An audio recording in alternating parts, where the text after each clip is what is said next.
ओम श्री आशुतोषाय नमः। ओम श्री गणेशाय नमः। श्री हरिवंश पुराण भविष्य पर्व अध्याय 36, 37, 38 और 39। अध्याय 36 जगत की सृष्टि का वर्णन। विश्वपायन जी कहते हैं, जन्मेजय, तदंतर सबके पूर्वज भगवान नारायण जगत की सृष्टि की इच्छा से मन ही मन कुछ विचार करने लगे। कहते हैं उसी समय उनके मुख से एक पुरुष प्रकट हुआ। उस पुरुष ने भगवान के निकट खड़े होकर पूछा, प्रभु, मैं आपकी क्या सेवा करूं? तब देव अधिदेव जगदीश्वर ने मुस्कुराकर उसे इस प्रकार उत्तर दिया, तुम अपने स्वरूप का विभाग करो।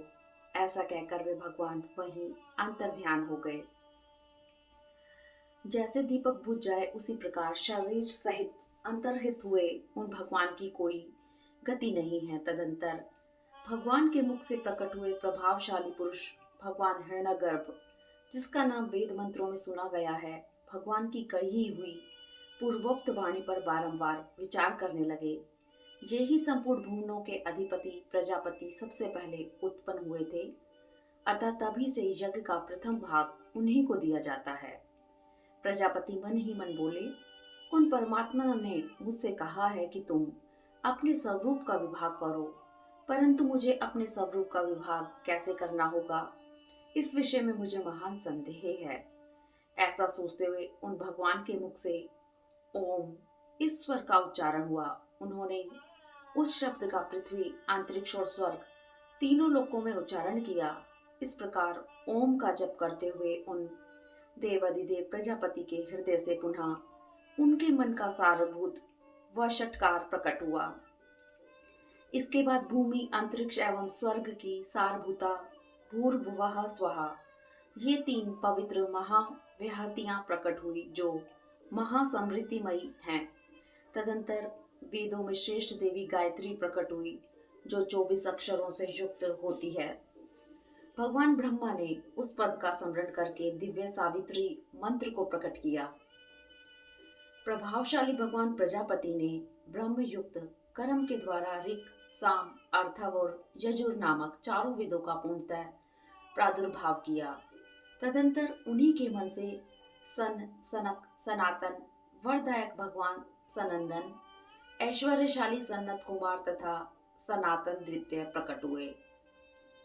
ये 6 में ऋषि सबसे पहले उत्पन्न हुए ब्रह्मा जी के मानस पुत्र थे। योगी और यति ब्राह्मण योग तंत्रों में ब्रह्मा और कपिल के साथ इन 6 सन, सनक आदि की स्तुति करते हैं।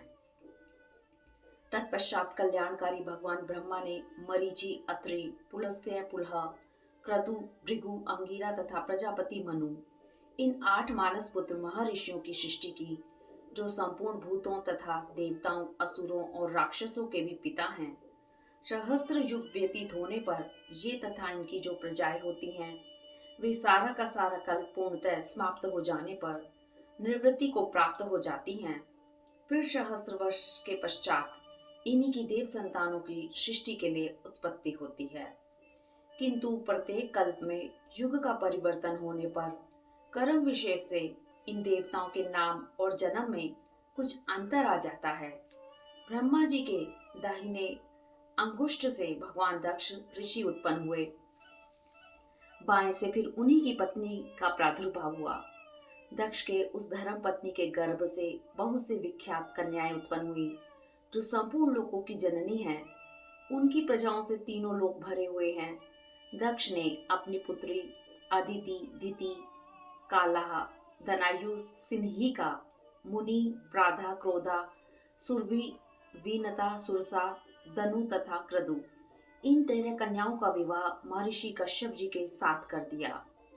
काल की भावी गति को जानने वाले अपनी अंतरात्मा एवं मन के द्वारा प्रजा वर्ग का चिंतन करके दक्ष ने अरुंधति, वसु, जामी, लंबा, भालू, मरुत्वती, संकल्पा, मुहूर्ता, सांध्या और विश्वा ये 10 कन्याएं ब्रह्मपुत्र मनु को अर्पित कर दी। तदंतर जिनके सारे अंग निर्दोष, नेत्र कमल के समान प्रफुल्ल तथा मुख पूर्ण चंद्र के समान आह्लादजनक थे, वे दिव्य, मनोरम तथा उत्तम गंध वाली कीर्ति, लक्ष्मी, धृति, पुष्टि, बुद्धि, मेधा, क्षमा, मति, लज्जा और वसु ये 10 कन्याएं दक्ष ने धर्म को दे दी। अत्रि के एक पुत्र हुआ जिसका स्वरूप जल में था, वही चंद्रमा हुआ। चंद्रमा ग्रहों के स्वामी, सहस्त्रों किरणों से सुशोभित तथा अंधकार का नाश करने वाले हैं। प्राचेतस दक्ष ने उन्हें अश्विनी, रोहिणी आदि उत्तम 27 कन्याएं ब्याह दी, जो सब की सब नक्षत्रवाचक नामों से युक्त थी। इनके गर्भ से कश्यप, मनु, धर्म और चंद्रमा द्वारा होने वाले पुत्रों का मेरे द्वारा वर्णन किया जाता है, उसे सुनो। अयरमा, वरुण, मित्र, पूषा, धाता, इंद्र, त्वष्टा, भग, अंशु, सविता और पर्जन्य, ये 12 लोक भावन देवता कश्यप के अंश और अदिति के गर्भ से उत्पन्न हुए। ये ही 12 आदित्य कहलाते हैं। हमारे सुनने में आया है कि पहले कश्यप द्वारा अदिति के गर्भ से 2 पुत्र उत्पन्न हुए थे, हिरण्यकशिपु तथा पराक्रमी हिरण्याक्ष। ये दोनों ही अनंत पराक्रमी थे और तपस्या द्वारा कश्यप जी की समानता करते थे। हिरण्यकशिपु के 5 ही महाबली पुत्र थे, जिनके नाम प्रहलाद, संहाद, अनुहाद, पराक्रमे, हर्द, अनुहर्द। इनमें प्रहलाद बड़े थे और उनसे छोटे अनुहलाद थे। प्रहलाद के विरोचन, जंभ और सुजंभ, ये 3 पराक्रमी, महाबली और सुविख्यात पुत्र हुए। विरोचन के पुत्र बलि हुए और बलि का एकमात्र पुत्र बाणासुर हुआ। बाण के भी एक ही पुत्र हुआ जिसका नाम इंद्रदमन। वह शत्रुओं की नगरी पर विजय पाने वाला था। धनु के बहुत से पुत्र हुए जो अपने वंश के विख्यात महासुर थे। उन सब में विप्रचिति बड़ा था, अतः वही उनका राजा हुआ। क्रोधा से एक समुदाय प्रकट हुआ जिसके पुत्र पौत्रों की संख्या अनंत है। वह समुदाय या गण क्रोधवश नाम से प्रसिद्ध है। क्रोधवश नाम वाले भयंकर असुर क्रूर कर्म करने वाले होते हैं। सिन्हिका ने राहु नामक ग्रह को जन्म दिया, जो चंद्रमा और सूर्य का मर्दन करने वाला है। वही ग्रहण के द्वारा चंद्रमा को ग्रस लेने वाला और सूर्य को भी अदृश्य कर देने वाला है।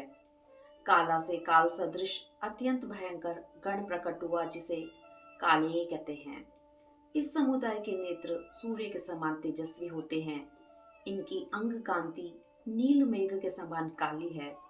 क्रदु के बहुत से पुत्र हुए जिसमें सहस्त्र फन वाले शेषनाग, वासुकी और तक्षक ये प्रधान माने गए हैं। ये धर्मात्मा, वेदवेता तथा सदा ही प्राणियों के हित में तत्पर रहने वाले हैं। लोकतंत्र को धारण करने वाले, वरदायक तथा इच्छानुसार रूप धारण करने में समर्थ हैं। ताक्षर्य, अरिष्टनेमी, महाबली, गरुड़, अरुण और आरुणी ये विनता के पुत्र माने गए हैं। देव ऋषियों द्वारा सम्मानित महाभागा प्राधा ने पवित्र, नाना प्रकार के रूप रंग वाली तथा पुण्यमय लक्षणों से युक्त निमांकित 8 अप्सराओं को उत्पन्न किया। अनवधा, मनु, वंशा, अनुना, अरुण प्रिया, अनुगा, सुभगा और भासी, इन 8 कन्याओं को प्राधा ने जन्म दिया। अलम्बुषा, मिश्र कृषि, पुंडरिका, तिलोत्तमा, सुरूपा, लक्षणा, क्षेमा, रंभा, मनोरमा, असिता, सुबाहु, सुवृता, सुमुखी, सुप्रिया, सुगंधा, सुरसा, प्रमाथिनी, काश्या और शार्दवती ये अप्सराएं मुनि की संतानें बताई गई हैं। विश्वा, वसु, भरणी नाम वाली कन्याएं तथा सुविख्यात गंधर्व भी मुनि की ही संतति हैं। मेनका, सहजन्या, पर्णिका, पुंजिक स्थला, घृत स्थला, घृताची, विश्वाची, उर्वशी, अनुमलोचा तथा प्रमलोचा ये 10 अप्सराएं मनोवती तथा अन्य वेद वर्णित अप्सराएं प्रजापति के संकल्प से उत्पन्न हुई हैं। ये समस्त भवनों में प्रिय मानी गई हैं। अमृत, ब्राह्मण, गौवें तथा रुद्र ये 4 सुरभि की संतानें हैं। यह पुराण का महत्वपूर्ण निश्चय है। यहाँ तक कश्यप की संतानों का वर्णन किया गया है। अब मुझसे मनु के वंश का वर्णन सुनो। निष्पाप नरेश, वह सब मैं संक्षेप से ही कहूंगा। विश्वदेव विश्वा की संतान है। साध्या देवी ने साध्य नामक देवों को जन्म दिया। मरुत्वती के गर्भ से मरुतवान उत्पन्न हुए। वसु के पुत्र वसु के नाम से ही प्रसिद्ध हैं। भानु के पुत्र भानु और मूर्ता के पुत्र मुहूर्त हैं। लंबा ने घोष को जन्म दिया। जामी से नागविथि उत्पन्न हुई। पृथ्वी में जो कुछ विषम है वह सब मरुत्वती से उत्पन्न हुआ। संकल्पा के गर्भ से संकल्प नाम वाला ही पुत्र हुआ। धर्म और उनकी पत्नी लक्ष्मी से काम नामक पुत्र का जन्म हुआ, जो संपूर्ण जगत पर अपनी प्रभुता स्थापित किए हुए है। काम और उसकी पत्नी रति से 2 पुत्र उत्पन्न हुए, यश और हर्ष। सोम की रोहिणी के गर्भ से महान कांतिमान वर्चा नामक पुत्र का जन्म हुआ। यह वर्चा वही है जिससे उदय लेते ही भगवान सोम वर्चस्वी हो जाते हैं। उस वर्चा या बुध से ऐश्वर्यशाली पुरुरवा का जन्म हुआ, जिनके साथ उर्वशी ने प्रेम संबंध स्थापित किया था। इस प्रकार स्त्रियों और पुरुषों के परस्पर संयोग से सहस्त्रों पुत्र और कन्या उत्पन्न हुई। इतना ही जगत का मूल है जिस पर संपूर्ण लोक प्रतिष्ठित है। योगवेता भगवान प्रजापति ने गुण की दृष्टि से समस्त देहीधारियों पर दृष्टिपात करके उन सबको यथा योग्य प्रभुत्व पर प्रतिष्ठित किया। उन प्रजापति ने 10 दिशा, पृथ्वी, ऋषि, समुद्र, पर्वत, वृक्ष, औषधि, सर्प, नदी, देवता, असुर, लोक सृष्टा, मरीचि आदि, आकाश, भूलोक, क्रिया, यज्ञ तथा पर्वतमाला, इन सब की सृष्टि की है। अध्याय 37 ब्रह्मा जी द्वारा विभिन्न वर्ग के अधिपतियों की नियुक्ति।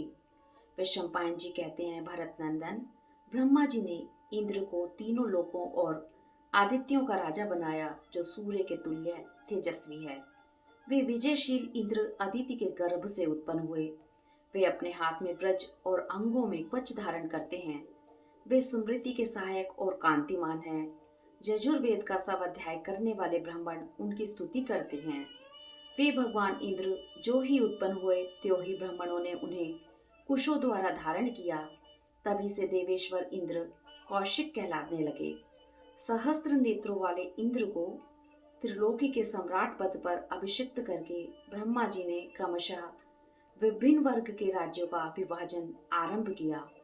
उन्होंने यज्ञ, तप, ग्रह, नक्षत्र, द्विज और औषधियों के राज्य पर सोम का अभिषेक किया। दक्ष को प्रजापतियों का, वरुण को जल का, सबका अंत करने वाले अग्नि के समान तेजस्वी काल यमराज को पितरों का अधिपति बनाया। उन दिनों संपूर्ण गंध, देहधारी भूत, शब्द, आकाश और बल के स्वामी वायुदेव बनाए गए। समस्त भूतों, पिशाचों, मृत्युओं, गौओं, उत्पातों, ग्रहों, रोगों, व्याधियों, इतियों तथा सारे व्रतों के अधिपति महादेव जी बनाए गए। यक्षों, राक्षसों, गुह्यकों और धन तथा संपूर्ण रत्नों का आधिपत्य विश्वा के पुत्र कुबेर को दिया गया। बड़ी बड़ी दाढ़ वाले सर्पों के शेष, नागों के वासुकी और समस्त सरीसृपों के तक्षक राजा बनाए गए। आदित्यों में सबसे छोटे जो पर्जन्य हैं, उन्हें सागरों, नदियों और मेघों का तथा वर्षा का भी अधिपति बनाया गया। ब्रह्मा जी ने चित्ररथ को गंधर्वों का तथा कामदेव को संपूर्ण अप्सराओं का स्वामी बनाया। महादेव जी के ध्वज स्वरूप जो वृषभ रूपधारी श्रीमान नंदी हैं, उन्हें समस्त चौपायों और वाहनों का अधिपति नियत किया।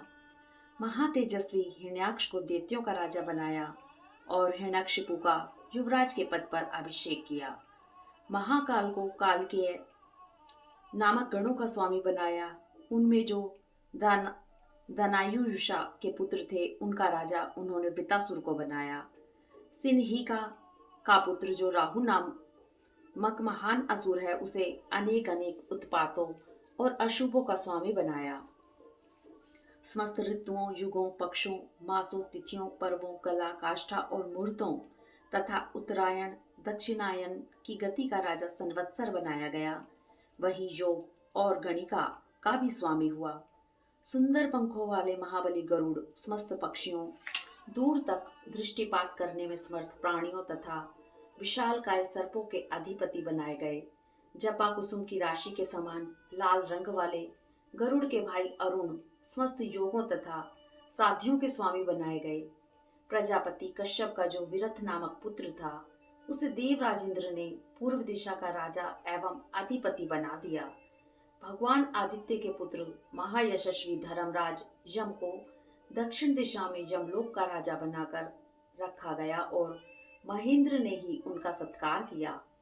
कश्यप के औरस पुत्र वरुण, जो सदा जल के ही भीतर रहते थे और अम्बुराज नाम से विख्यात थे, पश्चिम दिशा के राजा बनाए गए। पुलस्त्य मुनि के तेजस्वी पुत्र पिंगल, जो देवराज इंद्र के समान प्रभावशाली और एक आंख वाले थे, उत्तर दिशा के स्वामी बनाए गए। इस प्रकार लोकसृष्टा स्वयंभू ब्रह्मा ने विभिन्न राज्यों का विभाजन करके उन राजाओं के लिए स्वर्ग में भी पृथक पृथक दिव्य लोक दिया। किसी को सूर्य के समान तो किसी को अग्नि के तुल्य तेजस्वी लोक दिया, किसी को विद्युत के समान भली भांति प्रकाशित होने वाले और किसी को चंद्रमा के समान निर्मल कांतिमान लोक प्रदान किए। वे सब लोग नाना प्रकार के वर्ण वाले और इच्छानुसार चलने वाले थे। वहां सैकड़ों लोग निवास करते थे। वे सब के सब सत्कर्म करने वाले पुण्य आत्माओं के लोग थे। पापियों और दुष्कर्मियों के लिए वे अत्यंत दुर्लभ थे।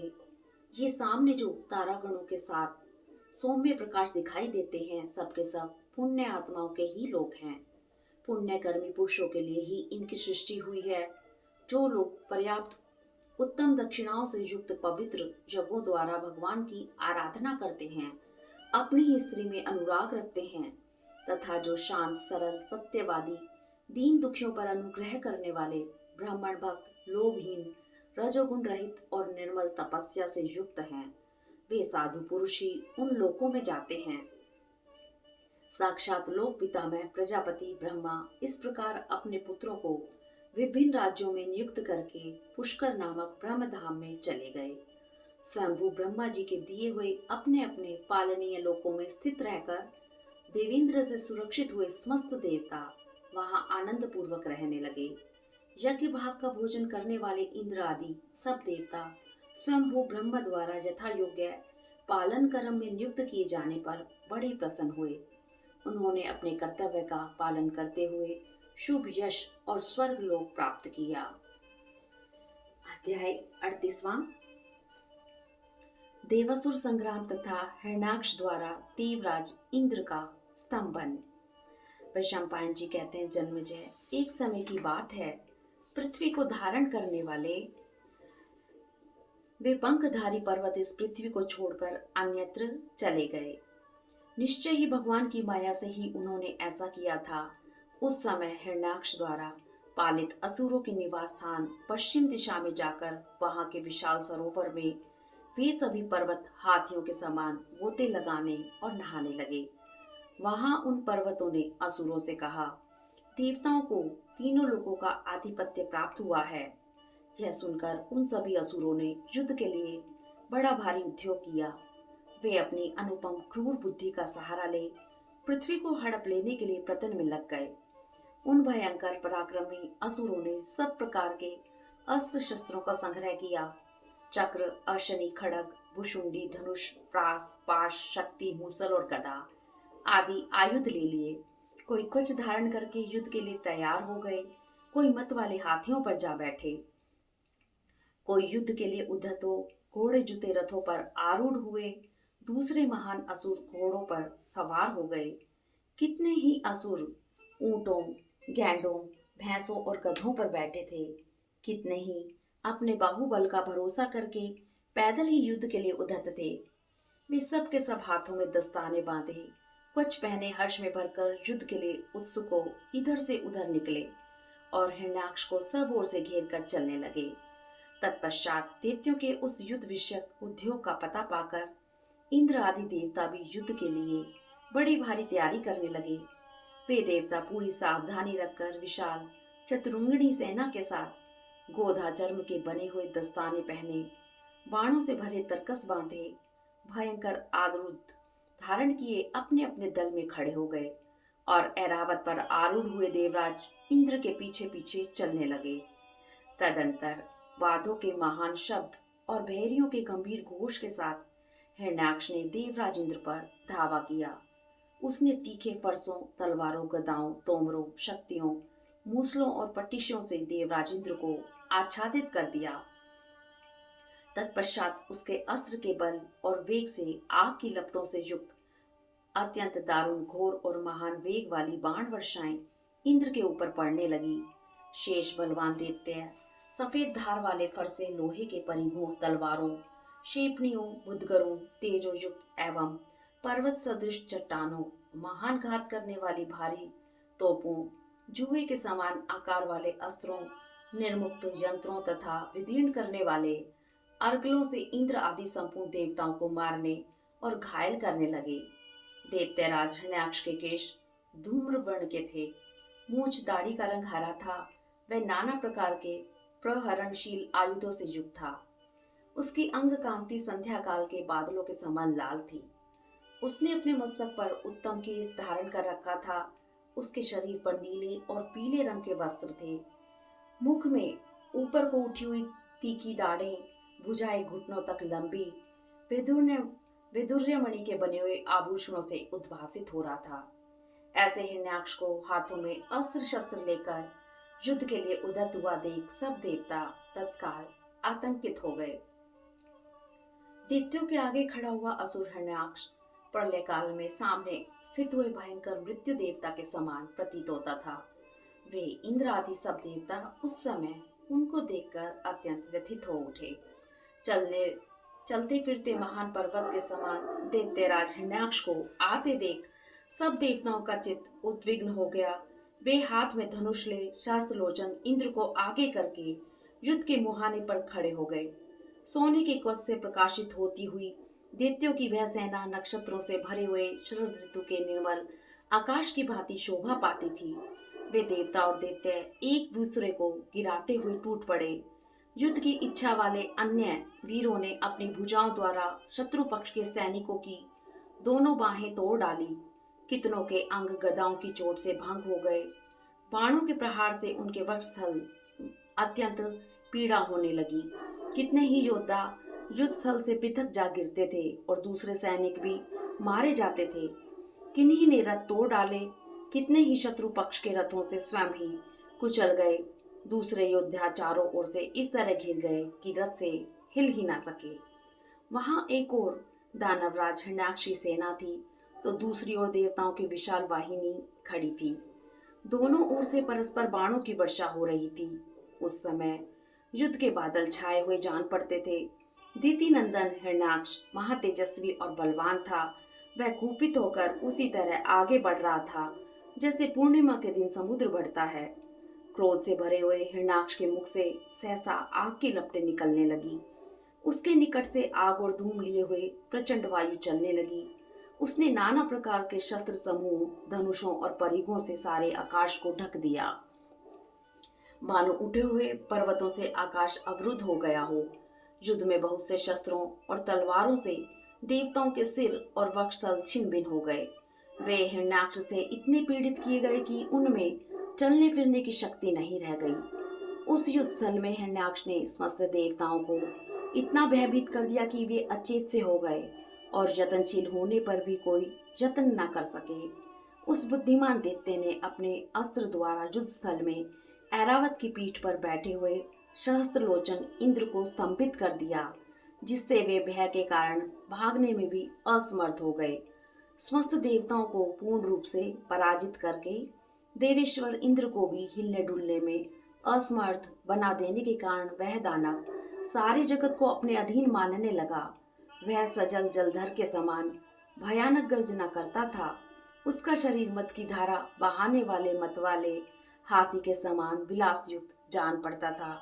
उस समय वहां खड़े हुए देवताओं ने उदार तेजस्वी असुरराज हिरण्याक्ष को बारंबार धनुष को हिलाते और उसकी टंकार फैलाते देखा। इस प्रकार श्री महाभारत के खिलबाग हरिवंश के अंतर्गत भविष्य पर्व में वराह अवतार के प्रसंग में इंद्र का स्तंभन विषयक 38वां अध्याय पूरा हुआ। अध्याय 39 भगवान वराह द्वारा हिरण्याक्ष का वध। फिर शाम्पायन जी कहते हैं, जन्मेजय, जब देवराज इंद्र निश्चेष्ट और समस्त देवता पराजित हो गए, तब चक्र और गदा धारण करने वाले भगवान विष्णु ने स्वयं ही हिरण्याक्ष के वध का विचार किया। पहले जिन पर्वताकार यज्ञ वराह का वर्णन किया गया है, वे ही असुरों का विनाश करने वाले भगवान श्री हरि इस वराह रूप में प्रकट हो वहां आए। तदंतर उन्होंने चंद्रमा के समान उज्जवल एवं उत्तम शंख हाथ में ले लिया। फिर दूसरे हाथ में चक्र पर्वत के सदृश विशाल तथा सहस्त्र अरों से युक्त सुप्रसिद्ध सुदर्शन चक्र धारण किया, उन्हें अविनाशी श्री हरि का महादेव, महाबुद्धि, महायोगी और महेश्वर आदि गुह्य नामों से समस्त देवता कीर्तन करते हैं। हरिओम तत्सत।